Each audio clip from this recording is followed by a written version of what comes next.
안녕하십니까. 평생투자 파트너입니다. 오늘은 8월 1일 목요일입니다. 시황 관련한 이야기를 좀 하고, 그 다음에 업종을 조금 나눠서 ETF로 업종을 좀 보면서 어떤 게 좀 주도 업종일지, 어떤 쪽을 좀 봐야 될지 간단하게 이야기해 보겠습니다. 어, 일단 최근에는 금리 이슈 관련된 것이 나오기 전까지는 아마 실적의 힘으로 가지 않을까 이런 생각을 좀 했었고요. 근데 그 최근 나오는 뉴스를 보면 파월은 9월 회의에서 금리 인하가 논의될 수 있다. 그러니까 테이블에 올라올 수 있다라는 발언이 나오면서 어, 미국제 10년물이 이제 확 떨어지는 뭐 이런 어떤 내용들이 좀 있었거든요. 사실 근데 이것을 뭐 이렇게 어떻게 뭐 예견하거나 이를 수는 없는 것이고, 실제로 그때 그 시기 때 가서 어떻게 시장이 움직이는지를 좀 보고, 그 전까지는 아마 실적의 힘으로 좀 봐야 될 것, 실적의 힘으로 시장이 움직이는 것 아닐까라고 판단을 하고 있고요. 지금 현재 코스피 시장이 한번 조정을 받고 나서 이렇게 조정을 받았죠. 이 조정이 조정 폭이 고점 대비해서 저점으로 보면 한 6.5% 이렇게 조정을 받았는데요. 그리고 최근에 다시 반등을 했고, 사실 뭐 아주 가벼운 조정이죠. 이 정도면 조정이고, 지금 보면 오늘 나왔던 수출 숫자도 잘 나왔고, 그 중에서 특히 뭐 화장품 쪽, 반도체 쪽 역시 괜찮게 나왔고, 그리고 코스피 P별이 한 배 정도 되어 있기 때문에 지금은 이렇게 가치 평가상 보면 이렇게 싼 종목들이 많지는 않습니다. 근데 저희가 이렇게 지금 방송하는 것은 추세 추종의 관점에서만 이야기하기로 했잖아요. 그래서 추세 추종의 관점에서 저번에 이야기했던 것처럼 주간 차트로 시세를 좀 어떻게 업종 차트와 좀 비교해서 보는지 같이 좀 이야기를 해볼게요. 그 전에 어, 어제 나왔던 요거 좀 확대해 볼까요? 그때 이런 방송을 했던 것 같은데요. 어, 시장이 이렇게 하락하다가 이 반등하는 게 이게 언제쯤 될지 뭐 이런 고민을 좀 했었는데, 지금 시장이 어떻게 됐었냐면, 이렇게 좀 더 확대해 볼게요. 이렇게 저점을 만들었고, 이 저점을, 이 저점의 캔들을 딱 돌파하는 어떤 캔들이 나왔습니다. 근데 이때부터 시세가 전환됐다 이렇게 보기는 좀 어렵고, 이때부터는 거래량과 함께 어떤 의미 있는 숫자가 좀 나와야 되거든요. 그랬더니 셋째 날에 어, 1.2% 상승했거든요, 코스피가. 근데 거래량이 확 줄어드는 모습이 좀 나왔습니다.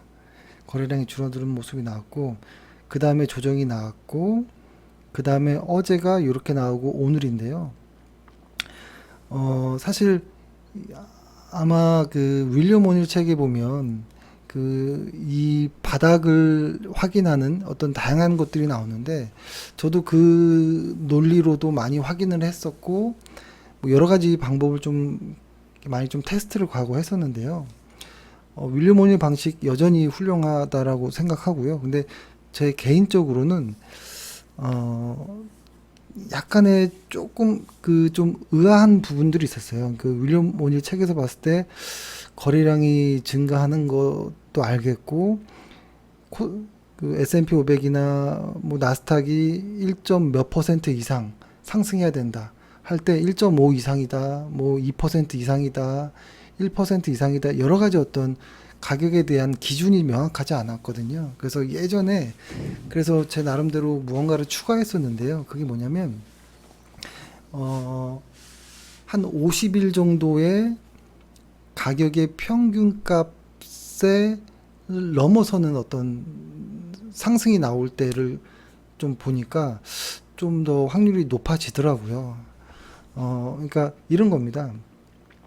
이 바닥에서 이렇게 쭉 내려오다가 툭 튀어 올라가는 요 날이 일반적인 과거의 어떤 기간의 평균값 정도밖에 안 되는 것이라면 의미 있는 것은 아니겠죠. 그냥 일반적인 날이겠죠. 근데 그 과거의 어떤 평균의 가격 상승 변동폭보다 더 튀어 올라간다면 좀 의미를 부여할 수 있지 않을까? 이런 생각을 했던 거고요. 근데 어제 같은 경우에는 분명히 가격이 한 1.2% 상승하고 거래량도 좀 증가했는데 요 1.19%의 상승이 아주 애매한 숫자였던 것 같아요. 아주 애매한. 그러니까 예를 들어서 과거에 저희가 어떤 원하는 그 평균 가격이 만약에 한 1.19% 이상 넘어가면 의미 있는 가격대의 상승이구나라고 본다면 예를 들어서 어제 상승은 1.19에 뭐 예를 들어서 그러니까 코스피 지수로 해보면 2270이었다고 해볼게요. 2770포인트를 넘어간다면 의미 있는 가격이겠다라고 했더니 2270점 소수점 몇으로 살짝 넘기는 정도로 이게 조금 아슬아슬한데 뭐 이런 어떤 생각이 좀 있었어요. 그리고 거래량도 좀 더 화끈한 무언가가 나왔으면 하는 그래서 그래도 결정을 내려야 되니까 그래서 일단은 반만 생각하자. 그러니까 원래대로 한다면 그날로 보고 비중을 많이 실는 게 맞다라고 보는데 약간 애매하니까 비중은 한 절반 정도를 채우자. 그래서 오늘 매수한 것까지 해보면 거의 비중이 한 절반 정도로 좀 맞췄던 날입니다. 과거에 이때를 보면은 이렇게 거래량이 이렇게 확 올라가는 이렇게 확 상승이 누가 봐도 세게 튀어 올라가는 이런 것과는 조금 달랐습니다. 그러니까 이렇게 세게 어떤 상승이 만들어지면 그래도 좀 멀리 가고 중간에 조정도 극복하면서 갈 수가 있는데 과거의 사례를 봤을 때 만약에 그날 같은 어떤 날이 조금 약하면 한번 올라가다가 그냥 훅 다시 빠지는 경우들이 좀 많았는데 아직은 조금 불안한 모습이 좀 있습니다. 그러니까 PBR도 높고 뭐 금리 이슈 있고 뭐 이러니까 더 불안함이 좀 있어서 요즘에는 조금 조심조심하는 뭐 이런 모습이긴 합니다. 그리고 회원분도 많이 여쭤보셨는데요. 저번에 한번 말씀드렸잖아요. 그냥 기본 주간 차트이거든요. 이거는 기본 주간 차트인데 이 기본 주간 차트에서 어떻게 내가 사야 될 종목을 고르냐. 이거는 가치 평가가 아닌 그냥 추세 관점에서만 보는 거예요. 일단은 저희가 이야기했던 거는 요 초록색을 한번 지워볼게요. 지워보고 이렇게 빨간색과 파란색, 그러니까 5주와 20주가 5주와 20주가 이렇게 정배열되는 구간, 그리고 여기는 역배열되는 구간을 나눠서 이 위에서는 트레이딩을 해보자, 이 아래는 트레이딩 하지 말자라고 정했거든요. 그냥 정한 겁니다. 그리고 그냥 정했을 때 선을 나눠서 여기에서의 백테스트를 해보고 이 구간에서 백테스트를 해봤을 때 확실히 여기가 훨씬 수익이 높았기 때문에 이거대로 해보자 라고 했던 거고요. 그리고 또 하나 추가를 해보면 여기에서 60주 이평선을 하나 진하게 놓고 60주 이평선 아래에서도 테스트를 해보니까 60주 아래, 그러니까 같은 이 골든크로스 그 정배열이 된 구간이라 하더라도 60주 이평선 아래에서와 60주 이평선 위에서는 수익률이 달랐습니다. 그리고 오히려 장기간에 걸쳐 테스트를 해봤을 때 이 60주 이평선 아래 거는 아예 테스트에서 빼버렸을 때 수익률이 가장 높았거든요. 그래서 저는 개인적으로 이 60주 아래 이평선 이 아래에 있을 때는 그냥 그러니까 이게 가치 투자자의 관점에서는 좋은 구간이죠. 오히려 이렇게 낮은 구간에서 살 수 있는 좋은 구간이지만 추세 추종하는 사람들은 이 60주 이평선 위에서만 정배열됐을 때 하는 게 오히려 수익률이 좋았다라고 이렇게 판단을 합니다.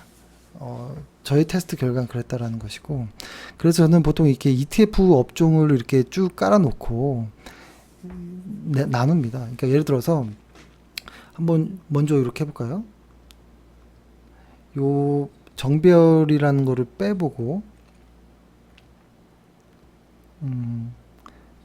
요 색깔을 빼보고, 아예 그냥 60주로 기준을 나눠서 60주 아래에 있는 애들은 아예 그냥 제외, 트레이딩, 추세 추종 트레이딩 구간에서 제외한다라는 것이죠. 그랬을 때 얘네들 의료기기, 웹툰, 에너지, 화학, 소프트웨어, 그 다음에 미디어, 여행 레저, 철강, 2차 전지, 방송통신 이런 쪽은 그냥 아예 추세에서 아예 그냥 내가 매매할 어떤 대상에서 완전히 제거해 버리는 거예요. 완전히 제거. 그 다음에 이 위에서 보는 거죠. 아, 다 60주 이평선을 다 넘어가고 있잖아요. 어떤 애들은 이제 시작하는 애들도 있고, 그죠? 게임 같은 애들, 바이오 또 60주 이평과 거의 붙어 있으니까 아직 추세가 만들어지기 이전이죠. 그리고 경기 소비재도 뭔가 좀 꿈틀꿈틀하는 것 같아요. 은행은 많이 이격이 벌어졌죠. 60주 이동 평균선과, 그렇죠? 그 다음에 증권, 보험, 기계도 좀 붙어 있죠. 헬스케어 떨어져 있고, K푸드, 운송. 그래서 이렇게 나눠보는 겁니다. 이렇게 나눠보고, 그러니까 이거는 이제 회원분이 이제 좀 문의를 하셔서 어떻게 종목을 좀 추스리느냐라고 해서 간단한 방법을 좀 소개해 드리려고 하는 건데요. 이 상태에서 그러면 내가 이렇게 매수할 업종을 택했다면 여기서 종목을 선택해야겠죠. 종목은 여기 보면은 요거를 하나 요거를 보면은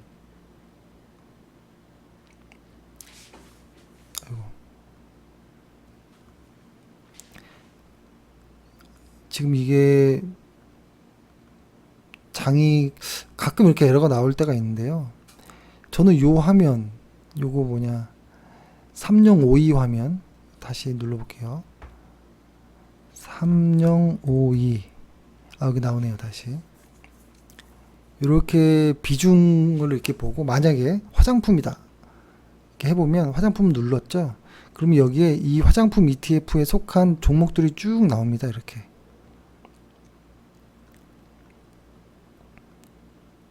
쭉 나오는데, 이 중에서 이 비중이 많이 실린 요 위의 것 위주로, 예를 들어서 뭐 헬스케어다, 이게 또 안 되네.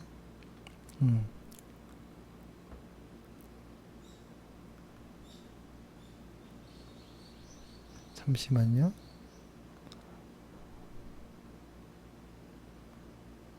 이렇게 해볼게요. 헬스케어다.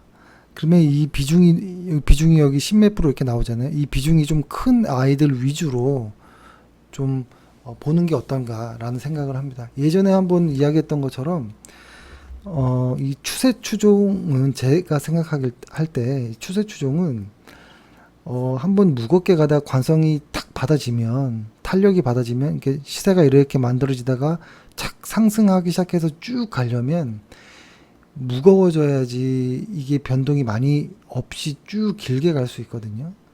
그래서 이 추세 추종은 웬만하면 오히려 시가총액이 크고 실적도 좋고 뭐 이런 쪽이 추세 추종 매매하기엔 오히려 변동성을 줄이고 매매하는 좀 편한 방법이라고 생각하고요.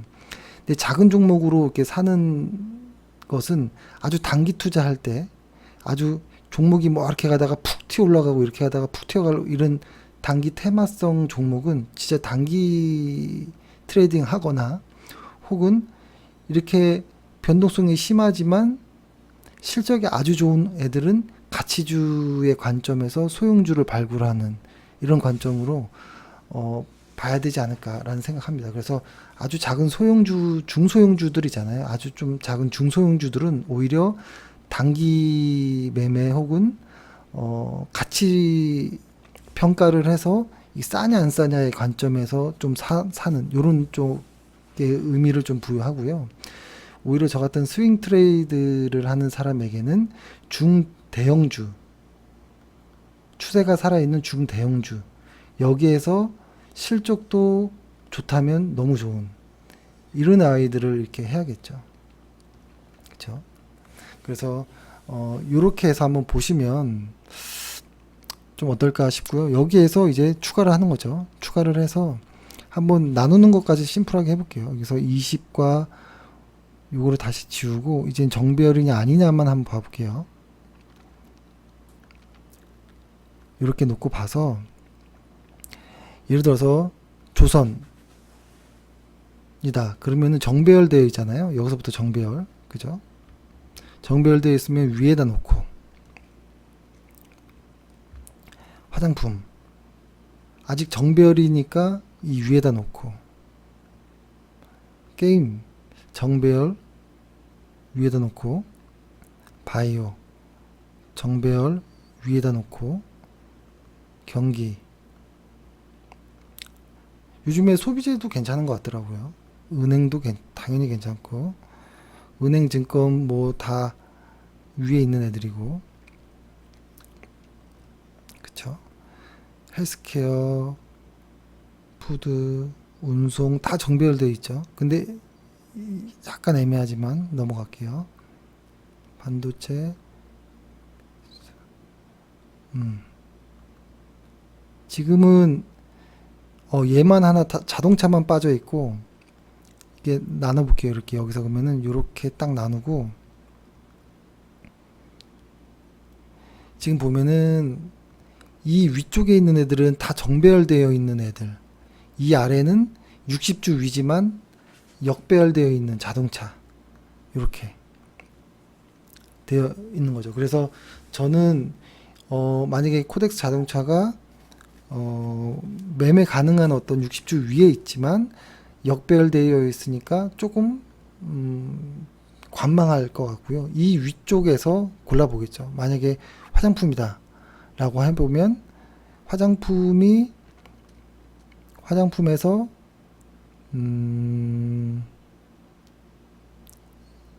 이게 지금 이게 잘 안 먹어서 제 가끔 잠깐만요.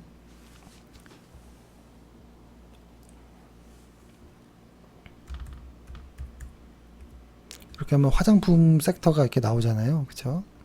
그러면은 여기에서 비중 큰 거 위주로 요렇게 좀 보면 좋을 것 같아요. 그러면 아모레는 보면은 주간 차트니까요.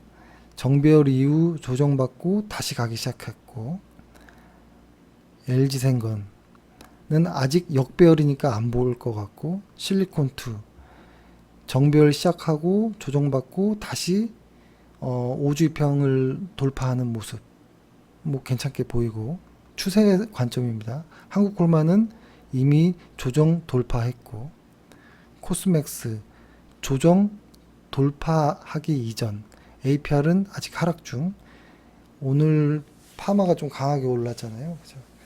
조정을 극복하는 모습 뭐 이런 식으로 이렇게 큰 흐름의 주간 차트를 보고 그 다음에 이것을 일간 차트와 같이 보면서 뭐 매수 매도의 어떤 무언가를 찾는 것이겠죠. 그래서 이 정도로 해보면 어떨까 이런 생각을 해봅니다. 예, 오늘 고생 많으셨고요. 또 장 끝나면 전화 많이 주십시오. 예, 감사합니다.